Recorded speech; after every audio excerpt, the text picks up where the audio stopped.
Hello, my name is Jacob, and today we're going to be doing a How You Think forum on ventilators.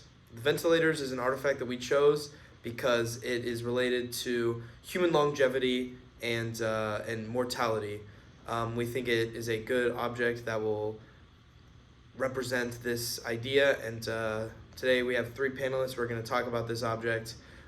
First, we have Alexa, who's going to talk about the engineering perspective of ventilators. So hi, my name is Alexa. My disciplinary approach is engineering. So engineering can look at the functionality, material, and mechanisms involved in the operation of a ventilator, as well as possible improvements in the design. So the first thing I want to go over is some medical terms to familiarize the audience with the concepts related to ventilators. So first off, we have ventilation, which is a process of moving air into and out of the lungs. We also have oxygenation, which is a process of absorbing oxygen into the bloodstream. Lung compliance is the lung's ability to expand and contract. And airway resistance is the impedance of airflow through the respiratory tract. And dead space ventilation is the volume of ventilated air that does not participate in the gas exchange. And then finally, respiratory failure is the inability of lungs to oxygenate blood or remove carbon dioxide. So with ventilators, there are like two forms of mechanisms. The first is with a fitted mask. So the fitted mask will go over the nose and the mouth, and a tube will connect through that mask and connect it to the ventilator. The second method is the intubation method, which is where a breathing tube is inserted into the patient's throat and down their windpipe, and the tube is connected into the ventilator. The challenge with intubation is that with long-term ventilation, it may be required to perform a tracheostomy, which is where basically the patient's throat is like cut and the breathing tube is pushed down the patient's throat. And with methods of ventilation, there are four methods. There's positive pressure, negative pressure, invasive, and non-invasive ventilation. Positive pressure ventilation uses positive pressure that is greater than the atmospheric pressure to push air into the lungs. This is the most common form of ventilation. Negative pressure moves air from higher pressure areas outside of the body to lower pressure areas, which is inside of the lungs. Invasive ventilation requires intubation, and non-invasive ventilation just uses a face mask. So the source I looked at was a series of experimental studies analyzing the performance of ventilators stored in the Strategic National Stockpile. The CDC and the FDA wanted to better understand the ventilators that are in long-term storage that are used for national emergencies, and they wanted to test the reliability of these ventilators and how they were affected by long-term storage. So the three models that were looked at were the Impact Uni Vent 74 Eagle, the Coviden LP10, and the CareFusion LTV 1200. So 12 units of each model were tested, and the study looked at battery status, capability, longevity, pressure consistency, and performance on AC and DC power. Each device also underwent durability testing. The results were that the brand new ventilators had similar or better battery performance compared to the ventilators that were in long-term storage, except for the Impact 74 ventilators, which had much worse performance. In the Coviden LP10, there were no significant issues seen with the consistency, and they also checked oxygen consumption during a 2,000-hour test. And so my question for my fellow panelists is that a ventilator can only help with breathing but cannot prevent mortality. So why should the patient make the choice to use a ventilator when it only seems to delay the inevitable? Thank you. All right, next up, we have Anjali, who's going to have the economic perspective on ventilators. So take it away. Yeah, so my name is Anjali, and I'll be looking at ventilators from the economic perspective. So I'm going to start off by just discussing a Medicare study from 2005. So the study ranked the prolonged medical ventilator, or PMV, users as first when it came to the amount of charges for each patient. So the annual expenditure for PMVs was over $20 billion, with a survival rate for a patient under PMV for the year was less than 50. So that's a big difference when it comes to cost effectiveness. And the survivors often lived with a much lower quality of life, having to go through rehabilitation services, therapy, losing their memories and things like that. So in the end, it just brings up the question of, is this money even worth it? It doesn't even account for the costs of staying in the hospital, paying the doctors, the nurses, the technicians, and everyone as well. So I have a graph from the study that I just want to show. So the graph, it outlines the cost effectiveness of PMV over different age groups, and then the dashed line shows just the cost of a normal life for someone, and then the solid line corresponds with the it's called quality adjusted life, so under a ventilator. And you could see as the ages, and then on the x-axis it goes like from age 18 to 85. So as someone gets older, the gap between those two costs gets exponentially larger. And then also it just as the age increases, the cost will get exponentially higher to keep someone alive with a ventilator, and the survival rates are still decreasing from less than 50%. Again, bringing up that question from before, are the costs of the ventilators actually worth the payoff? And then, for example, take the cost of one quality adjusted life at the age of 85. Again, on this chart out here, it's over $200,000.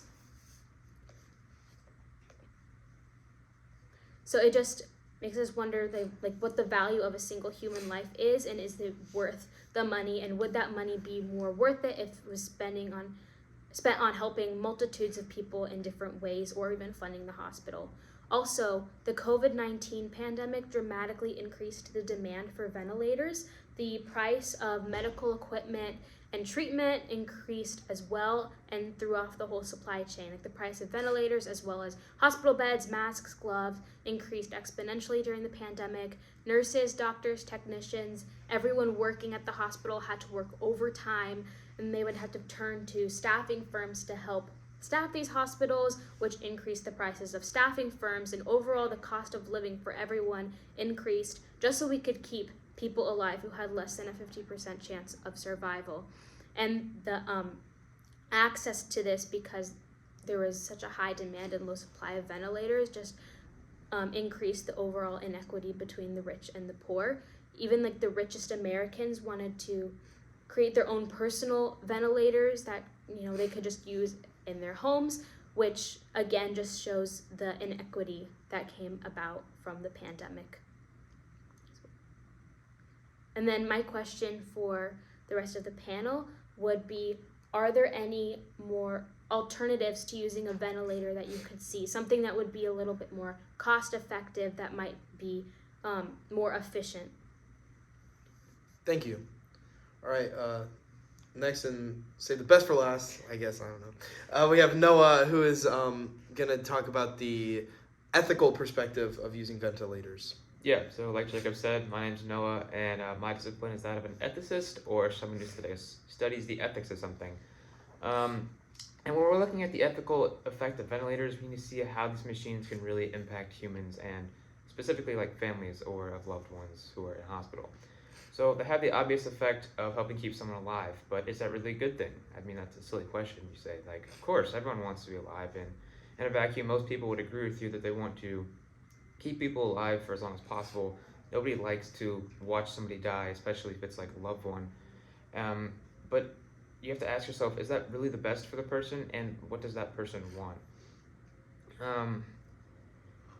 So, according to a CDC study, the number of advance directives, which are things like do not resuscitate orders, or like living wills, that said anywhere from 5 to 15% of all American adults have an AD, which doesn't sound like a lot, and then you realize that's 12.94 million to 38.82 million U.S. adults who have that in order, and that's for the entire population. If you get into higher population or older populations, such as those in nursing homes or discharged hospice care patients, we see that those numbers jump to 65% of all nursing home members, and 88% of all discharged hospice patients is, which are both over a majority in both those cases. And it's just the personal preference of not wanting to have like a machine breathe for them. That leads to the point that doctors can't just assume that somebody wants to live, which is tough for a doctor to deal with since their entire job is to save people's lives and like prolong their lives in like the best way possible. And sometimes you have to go just care about the wishes of that person, and you have to pay attention to what each person wants. Just blindly using technology to prolong someone's life leads to the effect that some people may be forced to live in a situation they don't want to. Imagine most times after you use a ventilator, you're not going to come back with the same amount of like quality of life. And for some people, that's just like too much. Like they don't want to have that, and they're just like they're okay. Like they've come to terms with like what's going to happen to them, and they just kind of they're okay with it. And just trying to balance that the effectiveness of keeping it alive versus what the person wants is just kind of fighting the instinct of a doctor, really, to just preserve life as long as possible, and being able to balance that with what a person truly wants, kind of leads us into like a morally black and white, or out of a morally black and white idea of what more immortality is to something more morally gray, as in not everyone wants to live forever, and not everybody wants to live even till 80 if it means that for 20 years they're going to have a low quality of life. And my question for the rest of the panel is, if you had the choice to use a ventilator, would you? Thank you. In the few minutes that we have left in the panel, what if we went in the same order and restated our questions and let the other panelists give a quick little answer to each question? So, Alexa, if you want to go first. So essentially my question is, why would you choose to use a ventilator? All right, I can start with that question. So a person might choose to use a ventilator because people will put money into anything they believe is worth it. If they think that, and it's usually the family members who are choosing to put their loved ones on life support, and if they think that there is a chance that that person can go back to their life and go back to their family, they, just by prolonging their life on life support on a ventilator, people will do anything. They will pour, hundreds of thousands of dollars into this, and just for the opportunity. And it makes sense. You don't really think about how the money you're spending can add or take away from other people or other resources when you're making these decisions. It is a personal one. I agree with a lot of those things said. I said that some people may want to try and extend their lives as long as possible. No hesitation whatsoever. I'm sure you can go out there and find people who'll be like, yeah, I'll do anything. Like, I'll go to like a monastery in like Nepal and like meditate forever and try and stay alive. And then there'll be other people who'll be like, nope, I'm done. I guess this is just it. And it kind of comes down to like a personal preference thing on how each person or family like views the end of life, either from a religious standpoint or just like their own personal beliefs. And it just kind of comes down to the choice that each person has to make. All right, so You can ask your question. okay, thanks. So my question was, are there any alternatives to using a ventilator? I go first with one. So depending on the person, like I mentioned earlier through my presentation, is that some people don't want to be hooked up to a ventilator. Actually, over the summer, my grandfather was in the hospital for a checkup of something else, and then he had a stroke. And my family all knew that he didn't want to be hooked up to any sort of life support, which is a really hard decision to make. It's like we know he's gonna die, and you have to make the decision of we're going to actively not save him or prolong his life because we don't know what the quality of life will be afterwards, and we know that it's not something that he wants. It's a hard decision to make, but I'm not sure that there is another alternative to ventilators or any other really life support machines, especially since it kind of just depends on what each person wants. I think we're slowly running out of time, but Noah, I think you had your last question was, would you use a ventilator if you could? Yeah. And so I think I can go ahead and answer that question as a way of rounding up the final thoughts of this panel. Based on what all three of you have mentioned about ventilators, I think, me personally, I don't think I would choose to use a ventilator. You guys made some great points about the cost and the engineering that went into them and the ethical perspective of ventilators. And based on everything you guys have said, I would choose to not use a ventilator. All right.